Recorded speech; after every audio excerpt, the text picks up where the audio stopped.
Get on the internet, I couldn't figure it out. And all I had to do was double click.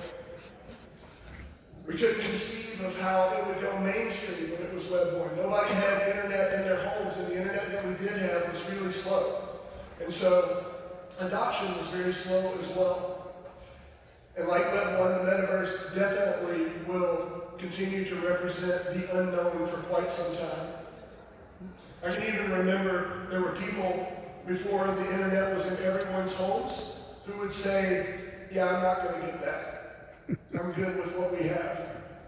And today, we can't do anything without it, it would seem.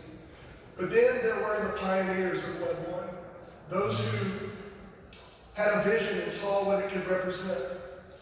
And that arrived in the early 2000s with companies like MySpace and Facebook, who began to build online communities.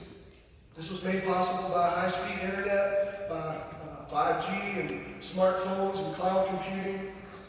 And this is where we begin to see the birth of the tech giants and centralization of the internet. It also led to the user becoming the product.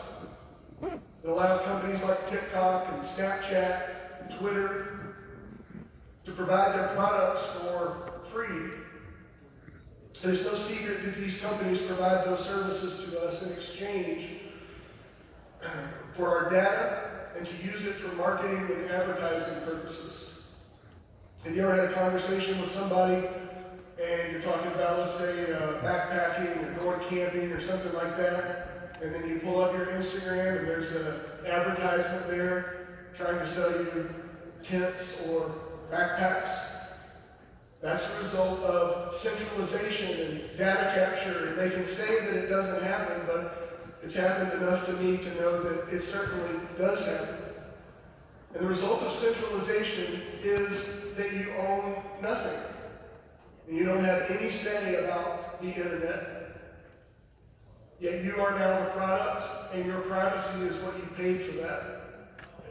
And so if Web 2 was all about connecting us to If Web 2 is all about connecting us to people through the exchange of information, then Web 3 is about connecting people and communities through digital experiences.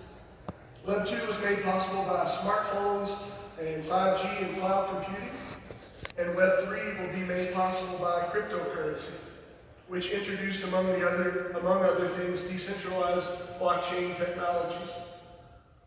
Side note, this is the end of our trip down memory lane, and where I go from here may be unfamiliar territory for many of you. I'm certainly going to stay on a